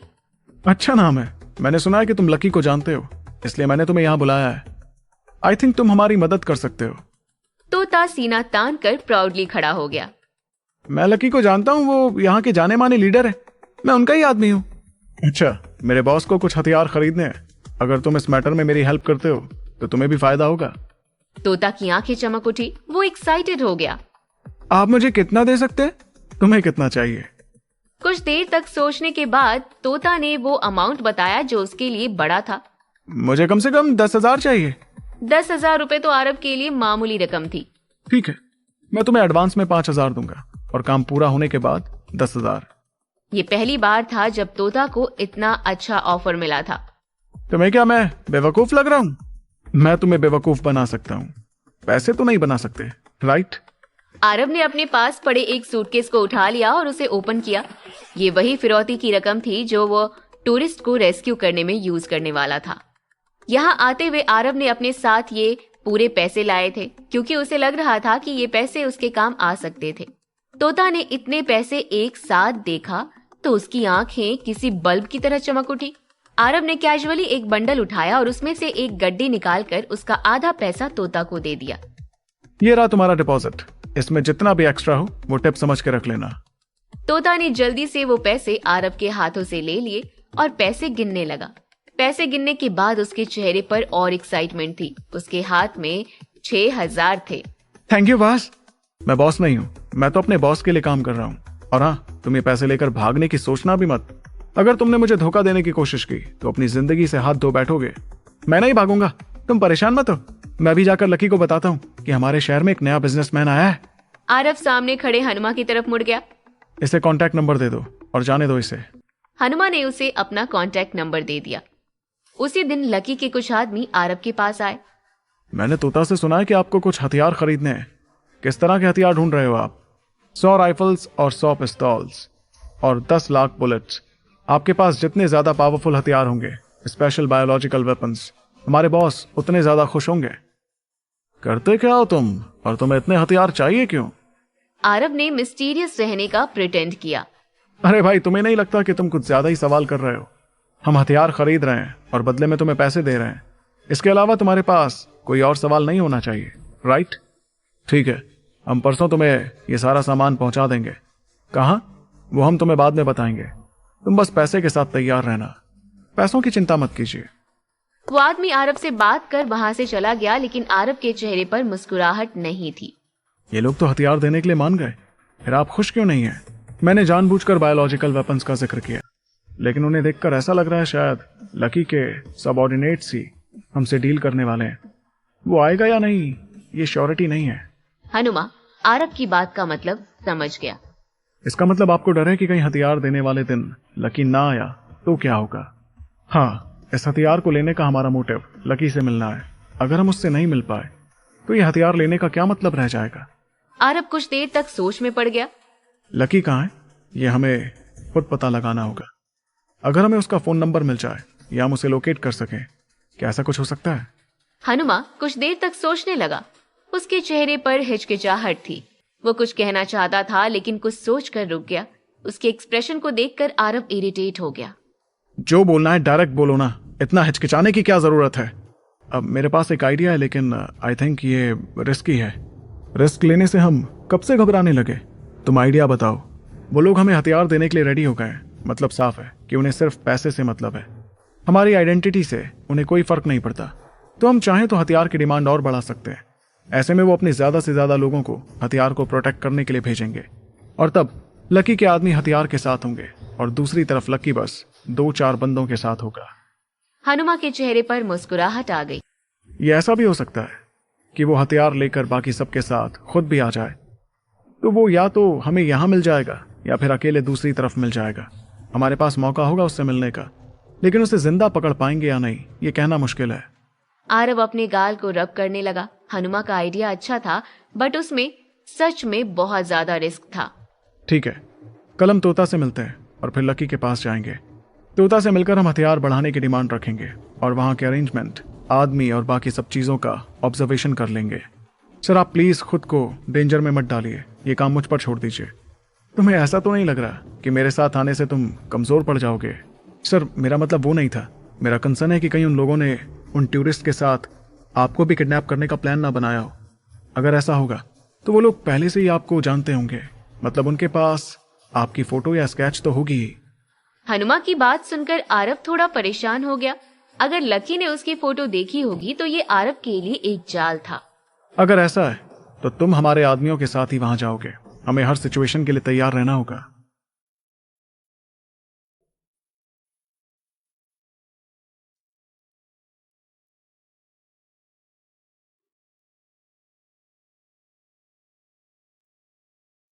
आरव ने बिना प्रिपरेशन के आज तक कोई भी लड़ाई नहीं की थी, और जब उसने लकी से मिलने का सोचा तभी से उसने अपने मन में एक प्लान बना लिया था। वो रुद्री के अलावा अपने 3 और आदमी को ले आया। वो 3 आदमी और कोई नहीं, रेक्सी, डीके और डॉक्टर सीजी थे। रेक्सी और डॉक्टर सीजी शायद आरव के काम नहीं आते, लेकिन डीके उसकी बहुत मदद करने वाला था। सर जब हम लकी से मिलेंगे तो हमें सारी चीजें खुद पता चल जाएंगी, तो अभी से कुछ भी प्रिपरेशन करना बेकार है। तुम बस मेरे साथ आओ। आरव हनुमा को लेकर डीके को ढूंढने उसके घर आ गया। इस समय डीके अपने बच्चों के साथ एक YouTube वीडियो देख रहा था। उसके चेहरे पर एक्साइटमेंट थी। तभी आरव ने उसके डोर पर नॉक किया। डीके ने अंदर से ही आवाज लगाई, कौन है? मैं हूँ आरव। आरव दरवाजे पर है ये सुनते ही डीके जल्दी से बेड से नीचे उतरा और भागते हुए डोर ओपन किया। आरव क्या बात है? अभी मूवी का क्लाइमैक्स आने ही वाला था। आरव वहीं खड़ा रहा। उसे अंदर से कुछ अजीब सी स्मेल आ रही थी, इसलिए वो अंदर नहीं गया। डीके कल हनुमा लकी से मिलने जाने वाला है। क्या कोई ऐसा तरीका है जिससे तुम उस लकी का फोन हैक कर सको? इसमें कौन सी बड़ी बात है? इसके लिए मुझे बस एक वायरस सॉफ्टवेयर इंस्टॉल करना होगा हनुमा के फोन में। फिर हनुमा जिस भी पर्सन के साथ 5 मीटर के डिस्टेंस में रहेगा, मैं उसका फोन डिटेक्ट कर सकता हूँ। बस हनुमा को उस time same IP network use करना है। मैं वहां जाऊंगा तो कोशिश करूंगा कि लकी से 5 मीटर की दूरी पर रहूं, लेकिन मैं उसके नेटवर्क को कनेक्ट नहीं कर सकता। अब क्या पता उनका वाईफाई ऑन हो या नहीं। मैं क्या तुम्हें बेवकूफ लगता हूँ? ये बहुत सिंपल है। मैं तुम्हारे फोन में एक एप्लीकेशन डाउनलोड कर दूंगा, ओमनीपोटेंट की ऐप, जो किसी भी वाईफाई नेटवर्क का पासवर्ड आराम से क्रैक कर सकता है। हनुमा ने डीके की तरफ देखकर मुस्कुराते हुए थम्स अप का इशारा किया। तुम तो नेटवर्क के मास्टर हो, मान गए तुम्हें। इसके अलावा कोई और तरीका है? अगर कोई और तरीका होगा तो अच्छा होगा, हम इसे बैकअप प्लान की तरह यूज कर सकेंगे। कुछ देर डीके से बात करने के बाद आरव के चेहरे पर स्माइल आ गई। फिर वो और हनुमा वापस निकल गए। हनुमा तुम मुझे पास की सिटी में लेकर चलो। जहां सबसे महंगे स्टोर से मुझे सबसे महंगा मोबाइल फोन खरीदना है। आरव की बात सुनकर हनुमा कंफ्यूज हो गया। सर आपको नया मोबाइल क्यों चाहिए? आपका फोन खराब हो गया है क्या? जो कह रहा हूं वो करो, बिना कोई सवाल किए। हनुमा बस आरव के इंस्ट्रक्शंस फॉलो कर सकता था, तो वो उसे लेकर पास के शहर में आ गया। उन लोगों ने 1.5 लाख रुपए का एक फोन लिया, जिसे देखकर आरव के चेहरे का रंग उतर गया था। मैंने तुमसे कहा था ना कि सबसे एक्सपेंसिव आइटम खरीदना है। क्या तुम्हारे पास और पैसे नहीं थे? सर ये बॉर्डर एरिया है और यहाँ तो ऐसा ही फोन मिलेगा। ठीक है फिर। आरव और हनुमा वो फोन लेकर फिर से डीके के पास आ गए और उसे वायरस सॉफ्टवेयर इंस्टॉल करने को कहा और फिर उसे हनुमा को दे दिया। ट्राई करना कि ये फोन कैसे भी करके तुम्हारे पास ही रहे, समझे? हनुमा एक इंटेलिजेंट आदमी था, वो फौरन ही आरव की ट्रिक समझ गया। आरव लकी और उसके आदमियों के सामने ये बताना चाहता था कि आरव एक बहुत ही अमीर आदमी है, क्योंकि उसके पास इतना महंगा फोन था और फिर हनुमा उस फोन का अच्छे से इस्तेमाल कर सकता था। मानना पड़ेगा आपको, आप तो बहुत स्मार्ट हैं। ये अच्छा आइडिया है। अगले दिन हनुमा अपने 4 फॉरेनर बॉडीगार्ड के साथ बहादुरपुर की तरफ बढ़ गया। तोता उन्हें रास्ता बता रहा था। वो कुछ देर बाद ही लकी के विला के एंट्रेंस पर आ गए। सर कल हमारे पास एक बड़े बिजनेसमैन का ऑर्डर आया था। आज उसी के कुछ आदमी यहाँ आए हैं, वो आपसे मिलना चाहते हैं। अपने हाथ में सिगार पकड़े हुए लकी उसके कस ले रहा था। कितने आदमी हैं? टोटल 5 आदमी है। एक तो यहाँ का इंडियन लग रहा है, बाकी तो फॉरेनर्स दिख रहे हैं। कौन हो सकते हैं ये लोग कलुआ? और इतने रंग बिरंगे लोग लाने का क्या मतलब है? कलुआ लकी का खास आदमी था, वही आरव से मिलने भी गया था। शायद ये कोई बड़े बिजनेसमैन लगते हैं, इसलिए फॉरेनर्स भी इनके साथ हैं। इन्हें देखकर लग रहा है कि ये लोग अच्छे खासे बॉडीगार्ड हैं। लकी जोर जोर से हंसने लगा। चाहे जितने भी बड़े लोग हैं, ये आए तो लक्की दुग्गल के इलाके में ही है, तो रहना तो उन्हें मेरे पांव के नीचे ही होगा। तू उनकी तलाशी ले और सिर्फ 2 आदमियों को अंदर आने दे। ठीक है साहब। कलुआ बाहर आ गया और उसने अपने आदमियों से हनुमा और उसके साथियों की तलाशी लेने के लिए कहा। तुम में से कोई 2 आदमी अंदर जा सकते हो। अंदर जो जाएगा उसके पास कोई हथियार नहीं होना चाहिए। जो आदमी हनुमा की तलाशी ले रहा था उससे हनुमा ने कहा, मैं बिना गन के अंदर जा सकता हूँ, लेकिन क्या तुम मेरा फोन मुझे वापस करोगे? अंदर जाकर मुझे मेरे बॉस को कॉल करना पड़ सकता है। मैं तुम्हारा फोन अपने साथ ही रखूंगा, जब जरूरत पड़ेगी तो मुझसे ले लेना। हनुमा ने वापस फोन लेने के लिए इंसिस्ट नहीं किया। अच्छा यह है कि फोन इसके पास है, शायद ये आदमी लकी का खास है, तो ये लकी के पास रह सकता है। हनुमा ने अपने साथ एक सबसे गोरे आदमी को अंदर आने के लिए कहा, ताकि भीड़ में वो सबसे अलग दिखे और लकी का ध्यान हनुमा से हटा रहे। अंदर आने के बाद कलुआ ने एक आदमी की तरफ इशारा किया। ये हमारे बॉस हैं लकी। ये आपके बॉस हैं? हनुमा लकी को देखकर हैरान रह गया, क्योंकि उसने लकी का स्केच देखा था और स्केच और रियल लकी बिल्कुल अलग दिख रहा था। अगर उसने वो स्केच नहीं देखा होता तो वो कलुआ की बात मान लेता। हाँ क्यों, तुम्हें कोई प्रॉब्लम है? शायद इन लोगों ने लकी की जगह किसी और को बिठा दिया है। लकी दुग्गल, आपसे मिलकर बहुत अच्छा लगा। मेरा नाम हनुमा अपना नाम कहना चाहता था, लेकिन फिर वो रुक गया। हनुमा ने सामने बैठे नकली लकी की तरफ देखा। वो एक ब्लूटूथ हेडसेट पहने बैठा था। ये किससे बात कर रहा है? लकी, मैं यहाँ अपने बॉस का मैसेज लेकर आया हूँ। हमारी डिमांड में कुछ चेंजेस हैं। हमने जितने भी हथियार ऑर्डर किए हैं वो सब कुछ डबल करना है। डबल करना है? सामने खड़े सभी के चेहरे पर सरप्राइज एक्सप्रेशन आ गया। हनुमा सोच रहा था कि सामने बैठा लकी कुछ तो बोलेगा, लेकिन उसने कुछ भी नहीं कहा। कुछ देर बाद शायद दूसरी तरफ से उसे कुछ इंस्ट्रक्शन मिला था। तुम बहुत ज्यादा डिमांड कर रहे हो। 200 राइफल्स, 200 पिस्तौल और 20 लाख बुलेट्स। अरे इतने सारे हथियार का तुम क्या करने वाले हो?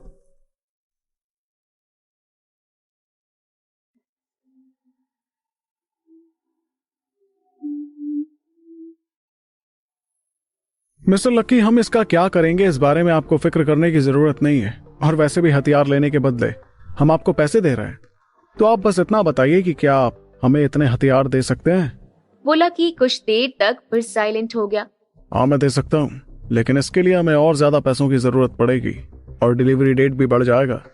हनुमा सोच में पड़ गया और वो गेस करने लगा था कि शायद लकी के पास इन्वेंट्री की कमी है, जिसकी वजह से वो उसके ऑर्डर को इमीडिएटली पूरा नहीं कर सकता था। ठीक है, अब मुझे इस बारे में एक बार अपने बॉस से बात करनी होगी, तो क्या तुम मुझे मेरा फोन वापस करोगे? हनुमा कलवा की तरफ मुड़ गया, जिसके पास ही वो खड़ा था। नकली लकी ने अपना सर हाँ में हिलाया। कलवा ने सारे फोन निकाल दिए, लेकिन वो भूल गया कि हनुमा का फोन कौन सा फोन था। हनुमा आगे बढ़कर अपना फोन कलवा से ले लिया, जिस फोन में उसे डीके ने एक सॉफ्टवेयर इंस्टॉल कर दिया था। हनुमा ने जल्दी से आरव का नंबर डायल किया। बॉस, आई थिंक हमने कुछ ज्यादा ही हथियार मांग लिया है, और लकी का कहना है कि डिलीवरी डेट पोस्टपोन करनी है। आपका क्या कहना है? इस समय डीके लैपटॉप के सामने बैठकर ऑपरेट कर रहा था। हनुमा का मोबाइल फोन लकी के वाईफाई से कनेक्ट हो गया है। अब बस मुझे लकी हनुमा के मोबाइल से सिर्फ 5 मीटर की दूरी पर चाहिए। डीके आरव की तरफ मुड़ गया। अगर हनुमा लकी से 5 मीटर की दूरी पर आ जाता है तो उसका फोन मैं लोकेट करने लगूंगा। आरव ने धीरे से हाँ में सिर हिला दिया। हनुमा, क्या लकी तुमसे 5 मीटर की दूरी पर है? हनुमा फौरन ही अपने 2 कदम बढ़ाकर नकली लकी के पास आ गया और उसे किसी ने रोका भी नहीं। अब हनुमा श्योर हो गया था कि ये लकी नहीं था। श्री लकी, मेरे बॉस पूछ रहे हैं कि डिलीवरी डेट क्या होगी। यही कोई 1 वीक। बॉस, इन्हें 1 वीक लग जाएगा। हनुमा ने जानबूझकर वीक शब्द यूज किया था। वो आरव को बताना चाहता था कि लकी उसके पास नहीं है, और आरव उसकी बात समझ गया। टाइम किसी का इंतजार नहीं करता, और हमारे पास इतना टाइम नहीं है कि हम वेस्ट कर सके। एक काम करो, उनसे कहो कि वो पहले वो हथियार रेडी कर ले जिसके रिगार्डिंग लास्ट टाइम बात हुई थी। अब देखो क्या लकी सामने आता है। श्री लकी, बॉस को डिलीवरी डेट बहुत लंबा लग रहा है, हमें ये हथियार अर्जेंटली चाहिए। तो पहली बार में हमने जो अमाउंट डिस्कस किया था, आप उस पर काम शुरू कर दीजिए। हम देख भी लेंगे कि हथियार की क्वालिटी कैसी है। तुम्हें अगर इतनी जल्दी सामान चाहिए तो कल ही मिल जाएगा, लेकिन मुझे ये टेंशन है कि तुम ये सब लेकर जाओगे कैसे। तुम्हें हमारी मदद की जरूरत पड़ेगी। वो सब हम संभाल लेंगे। आप सामान पहुंचाने का लोकेशन और टाइम बता दीजिए, वो तुम्हें कल पता चल जाएगा। मुझे वॉशरूम जाना है, क्या मैं आपका टॉयलेट यूज कर सकता हूँ? सॉरी, लेकिन हमारे बॉस को पसंद नहीं कि कोई उनका टॉयलेट यूज करे, लेकिन बाहर यार्ड में हमारा पब्लिक टॉयलेट है, तुम वही यूज कर सकते हो। अच्छा ठीक है। कलवा हनुमा और बाकियों को लेकर यार्ड में आ गया। टॉयलेट बिल्कुल कोने में बना हुआ था। हनुमा ने अभी टॉयलेट में एंट्री किया ही था कि उसे बहुत तेज गंध आने लगी। हनुमा कलवा की तरफ मुड़ गया। क्या तुम भी मेरे साथ अंदर आने वाले हो? कलवा वैसे तो हनुमा के साथ ही अंदर जाने वाला था, लेकिन उसके सवाल से वो हिचकिचाने लगा। उसने जल्दी से अपना सर ना में हिला दिया। नहीं, मुझे नहीं जाना है। हनुमा खुद ही अंदर चला गया। उसने टॉयलेट में चारों तरफ अपनी नजरें दौड़ाई तो अंदर का स्ट्रक्चर बहुत सीधा था। वहां कुछ लकड़ी के बोर्ड्स बने हुए थे। उसने अपना नया मोबाइल फोन निकाल लिया और फोन जमीन पर फेंक दिया, और कुछ देर बाद हनुमा बाहर निकल आया।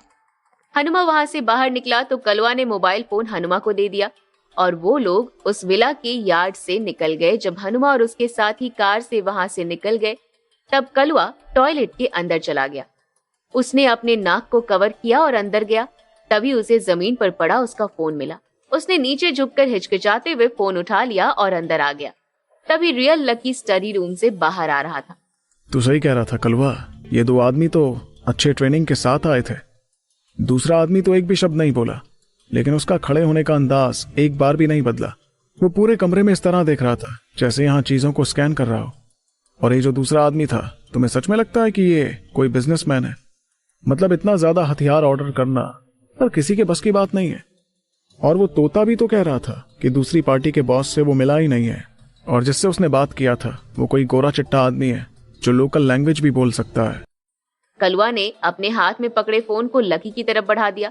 ये फोन मुझे टॉयलेट से मिला। शायद वो आदमी जब वॉशरूम में गया था तब उसका फोन गलती से नीचे गिर गया। इसमें जरूर कोई ना कोई इन्फॉर्मेशन तो होगा ही। उसने लकी को वो फोन दे दिया। एक कैजुअल स्वीप करने से ही वो फोन अनलॉक हो गया। इस नए फोन में कोई भी पासवर्ड नहीं था और इसमें सिर्फ आरव का कांटेक्ट नंबर था। कुछ देर तक उस फोन को देखने के बाद लकी नाखुश था। इसमें इसकी कोई इन्फॉर्मेशन नहीं है, इसमें बस एक ही नंबर है। इसे रखो, और जब वो आदमी आए तो उसे दे देना। तो हम एक काम करते हैं ना, इस नंबर पर कॉल करते हैं और देखते हैं कि दूसरी तरफ कौन है, उसकी आइडेंटिटी क्या है। और ये कैसे करेंगे? हम किसी ऐसे आदमी को लेकर आते हैं जो अच्छी इंग्लिश जानता हो। लकी ने हाँ में सिर हिला दिया। हाँ, कोशिश कर सकते हो, पर जहां तक मुझे पता है तुझे भी तो थोड़ी बहुत इंग्लिश आती है ना। कलवा ने हाँ में सिर हिलाया। लकी का ट्रस्टेड आदमी होने के कारण वो बाकियों से ज्यादा नॉलेजेबल और केपेबल था। इधर आरव और डीके आसानी से लकी और कलवा की बात सुन रहे थे। डीके जोर से हंसने लगा। ये लोग कितने बड़े पागल हैं, पता ही नहीं चल पा रहा है कि ये जो डिवाइस इन लोगों ने पकड़ा हुआ है ये इन्हें ट्रैप करने के लिए है। अब मैंने लकी के मोबाइल फोन का IP एड्रेस लोकेट कर लिया है और उसका लोकेशन पता चल गया है। तभी आरव के फोन पर कलवा का कॉल आया। Hello, who are you? Aarav ने जानबूझकर इंग्लिश लैंग्वेज में बात किया था। कुछ देर हिचकिचाने के बाद कलवा हिंदी में ही बोलने लगा। मैं लकी दुग्गल का आदमी बोल रहा हूँ, तुम्हारे आदमी का फोन यहाँ छूट गया है। Who are you and don't you know English? Aarav ने जानबूझकर इंग्लिश में बात की थी ताकि कलवा को कंफ्यूज कर सके कि वो कोई फॉरेनर है। फिर आरव ने कॉल कट कर दिया। कलवा बिना किसी एक्सप्रेशन के लकी को देखने लगा। क्या कह रहा था वो आदमी? पहले तो उसने नॉर्मल इंग्लिश में बात की जो मैं समझ गया, लेकिन फिर बाद में वो बहुत हैवी वर्ड्स बोलने लगा तो मुझे समझ में नहीं आ रहा था। मुझे नहीं पता वो क्या कह रहा था बॉस।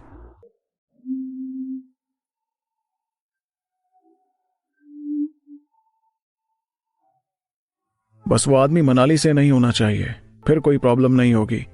और वैसे भी वो जहां से भी हो उससे हमें कोई मतलब नहीं, बस पैसे मिल जाने चाहिए। तुम कल सारा सामान लेकर उसके पास जाना, मैं सीक्रेटली तुम पर ध्यान रखूंगा। अगर कहीं गड़बड़ हुआ तो मैं तुम्हें पहले से ही सावधान कर दूंगा। कलवा ने हाँ में सिर हिलाया। लकी हमेशा से ही अपना हर कदम बहुत सोच समझ कर रखता था। वो किसी को अपना फेस नहीं दिखाता था। इसी वजह से एम्बेसी की ऑफिसर्स लाख कोशिश करने के बाद भी अब तक उसे पकड़ नहीं पाए थे।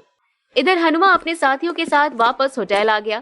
सर, मैंने वहां अपना फोन छोड़ दिया है। मुझे नहीं पता कि उसे किसने उठाया या ये ट्रिक काम आया भी या नहीं। कलवा ने तुम्हारा फोन उठाया था, वो उस फोन को लेकर लकी के पास गया। हमने ऑलरेडी लकी का नेटवर्क IP ब्लॉक कर लिया है। तुमने बहुत अच्छा काम किया हनुमा। हनुमा का प्लान काम कर गया, ये सोचकर उसके चेहरे पर मुस्कुराहट आ गई। ये सब तो आपका आइडिया था सर, मैं तो बस आपके प्लान को अंजाम दे रहा हूँ। अच्छा ठीक है, हम एक दूसरे को कॉम्प्लीमेंट देने की जरूरत नहीं है। फोन से हमने कलवा और लकी की बातचीत सुनी। कल भी लकी के आदमी सामान देने आएंगे और लकी कहीं अंधेरे में छुपा रहेगा। आई थिंक हमारे लिए अपॉर्चुनिटी हो सकती है, तो हम कल का प्लान डिस्कस कर लेते हैं। मैं सोच रहा हूँ कि हम अपने आदमियों के साथ 2 ग्रुप में डिवाइड हो जाते हैं और हनुमा, तुम और रुद्री सिक्योर फोर्स कंपनी के कुछ बॉडीगार्ड्स को लेकर डील करने जाओ और मैं रंग महल हॉलिडे के सिक्योरिटी को लेकर लकी के पास जाता हूँ। तुम लोग जब तक अपना ट्रेड कंप्लीट करोगे तब तक मैं तुम्हारा इंतजार करूंगा और जैसे हमें हथियार मिलेंगे मैं लकी के सामने चला जाऊंगा। इस तरह से हमारा प्लान उन पे भारी पड़ जाएगा। अगर तुम्हारे ऊपर कोई खतरा भी होगा तो तुम उन हथियारों से खुद की हिफाजत कर पाओगे। नहीं सर, आप अकेले वहां नहीं जा सकते और वैसे भी इन बुलेट्स का कोई भरोसा नहीं है। अगर हम लोगों ने लकी पर अटैक किया तो शायद गलती से वो गोली आपको भी लग सकती है। डीके उनकी बात सुन रहा था। आरव, मुझे आपके एडवेंचर में कोई दिलचस्पी नहीं है, तो आई एम श्योर कि मुझे तो वहां नहीं जाना होगा ना, क्योंकि मैं कीबोर्ड पर ही अच्छा काम कर सकता हूँ। शूटिंग में एक्सपर्ट नहीं हूं मैं, तो अगर मैं वहां गया भी तो आपके लिए एक बर्डन बन जाऊंगा। आरव ने उसे घूरते हुए देखा। डोंट वरी, अगर तुम जाना भी चाहो तो मैं तुम्हें अपने साथ लेकर नहीं जाऊंगा। तुम अपने दोनों बाकी साथियों के साथ यहीं होटल में रुको, मैं तुम्हारे लिए कुछ बॉडीगार्ड्स छोड़ दूंगा। हाँ, मैं यहाँ बैठे बैठे आपकी सक्सेस के लिए प्रे करूंगा। लकी और उसके आदमी ने ऑलरेडी तुम्हें देख लिया है और अगर कल तुम उनके सामने नहीं जाओगे तो उन्हें शक होगा। तो मेरी सेफ्टी की फिक्र तुम मत करो, मुझे अच्छी तरह से पता है कि मैं क्या कर रहा हूँ। हनुमा को आरव की बहुत फिक्र हो रही थी। सर, हम जल्दबाजी में कोई गलत काम नहीं कर सकते हैं और आज की सिचुएशन देखने के बाद मुझे लग रहा है कि कल लकी के आसपास उसके ज्यादा आदमी होंगे। आरव ने हनुमा के कंधे को थपथपाया। हाँ, तुम मेरी फिक्र मत करो, मैं कोई इंप्रेसिव पर्सन नहीं हूँ। मुझे भी अपनी लाइफ बहुत प्यारी है। भूलो मत, मेरी एक वाइफ है और मैं जल्दी एक फादर भी बनने वाला हूँ। मैं अपनी हिफाजत जरूर करूंगा। आरव की बात सुनने के बाद हनुमा के पास ना कहने का कोई ऑप्शन नहीं रह गया था। वापस आने के बाद हनुमा प्राइवेटली कौशल से मिला और उसने उसे आरव की सेफ्टी का पूरी तरह से ध्यान रखने के लिए कहा था। अगर आरव पर कोई खतरा आता तो कौशल उसे हैंडल कर लेता। अगले दिन दोपहर में तोता आरव के होटल आ गया। वो लकी का मैसेज लेकर आया था। लकी बॉस ने कहा है कि हमारा ये जो लेन देन है वो नॉर्थ ईस्ट साइड के सबसे ऊंची पहाड़ी पर होगा, शाम 4 बजे। वहां पहुंचने के बाद आपको एक गोली चलने की आवाज सुनाई देगी। वो एग्जैक्ट लोकेशन वही होगा। क्या लकी भी आने वाला है? ये तो मुझे नहीं पता, मेरा काम था मैसेज पहुंचाना, मैंने पहुंचा दिया। अच्छा, वैसे अब आपका काम कंप्लीट होने वाला है तो मुझे मेरे बाकी के पैसे कब मिलेंगे? तोता के चेहरे पर उम्मीद नजर आ रही थी। पिछले दिनों से उसकी आंखों के सामने वो 10,000 घूम रहे थे। पैसे मिलने के बाद वो दूसरी सिटी जाकर एक अच्छी जिंदगी शुरू करना चाहता था। आरब ने सूटकेस से 10,000 निकाल लिए, लेकिन उसे तोता को देने के बजाय उसने हनुमा की तरफ बढ़ा दिया। जब हम ट्रेडिंग प्लेस पर पहुंचेंगे तो ये पैसे तुम इसे दे देना। ये देखकर तोता नाखुश हो गया, लेकिन वो कुछ नहीं कर सकता था। लंच करने के बाद हनुमा रुद्री के साथ वहां से निकल गया। 1 घंटे बाद आरब कौशल के साथ कार से होटल से निकला। यहाँ डीके बैठकर लकी का फोन देख रहा था। कुछ देर में ही हनुमा नॉर्थ ईस्ट के पहाड़ी इलाके में पहुंच गया। अभी तक उन्हें कहीं से भी गोली चलने की आवाज नहीं आई। आरब जंगल के अंदर आ चुका था और हनुमा से 3 किलोमीटर का डिस्टेंस लगातार बनाए हुए था। तभी उसके पास डीके का कॉल आया। आरब, आपका फोन का सिग्नल सही से काम नहीं कर रहा है। मैंने बाकी के मोबाइल फोन का सिग्नल ट्रेस कर लिया है। लकी तुम्हारे पास ही है। आरब ने जल्दी से अपने चारों तरफ देखा। लकी किस डायरेक्शन में है और मुझसे कितनी दूरी पर खड़ा है? वो आपके नॉर्थ ईस्ट में है। उसका सिग्नल अच्छे से आ रहा है। शायद वो किसी ऊंची जगह पर खड़ा है, आपसे 5 किलोमीटर दूर। आरब ने नॉर्थ ईस्ट की तरफ देखा। आगे जाने का रास्ता ही नहीं था। कौशल, आगे हम 3 किलोमीटर तक कार से चलते हैं, उसके बाद सब रेडी हो जाना। हमें शायद 2 किलोमीटर पैदल चलना पड़े। ठीक है सर। कॉल कट करने के बाद आरब बाकी सबके साथ नॉर्थ ईस्ट की तरफ बढ़ गया। 3 किलोमीटर जाने के बाद उसे एक छोटा सा पहाड़ दिखा जो बहुत बड़ा नहीं था। सारे सिचुएशन पर अपनी नजर रखने के लिए लकी ऐसी पहाड़ी पर ही छुपा होगा। तभी हवा में एक तेज गोली चलने की आवाज आई, पर अगले ही पल पूरा इलाका लाल धुएं से भर गया। आरब को पता था कि इस गोली के चलने के बाद ही ट्रांजैक्शन का प्रोसेस शुरू होने वाला था। कौशल ने वहां से बुलेट चलने की दूरी को जज किया। सर, गोली तो आई थिंक इस साइड से चली है, इस पहाड़ी के पास से ही। इतनी दूरी से हम उन्हें देख सकते हैं। हम अपने साथ बिनोक्यूलर्स तो लाए हैं ना? अपने साथियों से कह दो कि यहाँ से और भी ज्यादा सावधानी बरतनी है। धीरे धीरे आगे बढ़े। आरब और बाकी सब छोटी पहाड़ी की तरफ बढ़ गए। वो जल्द ही 2 किलोमीटर पार कर चुके थे। पहाड़ के नीचे ही उन्हें 4 गाड़ियां खड़ी दिख गई। 4 आदमी गाड़ियों के पास पहरा दे रहे थे और आराम से बातें कर रहे थे। अपने आदमियों को कहो कि वो चुपके से उन आदमियों को चारों तरफ से घेर ले। जरा भी आवाज नहीं आनी चाहिए। कौशल ने हाँ में सिर हिलाया। उसने कुछ मेंबर्स को सेलेक्ट किया जिनकी स्किल अच्छी थी। कुछ देर में ही उन लोगों ने उन्हें चारों तरफ से घेर लिया। अगले ही पल वो चारों एक एक कर जमीन पर पड़े हुए थे। किसी का गला टूट गया था तो कोई बेहोश हो गया था, तो किसी की गर्दन से आवाज नहीं आ रही थी। स्पेशल फोर्स के सोल्जर होने की वजह से कौशल और बाकी सब इस तरह के कई स्पेशल मिशन को अंजाम दे चुके थे और क्रिमिनल्स के साथ नरमी बरतना उन्हें नहीं आता था। चारों का काम खत्म करने के बाद कौशल ने आरब की तरफ हाथ हिलाकर इशारा किया। आरब बाकियों के साथ जल्दी आगे आ गया। सर, मैं कुछ लोगों को लेकर आगे जाता हूँ। आप धीरे से पीछे पीछे आना। कहीं कोई खतरा होगा तो मैं आपको पहले ही वार्न कर दूंगा। ठीक है, आराम से जाओ।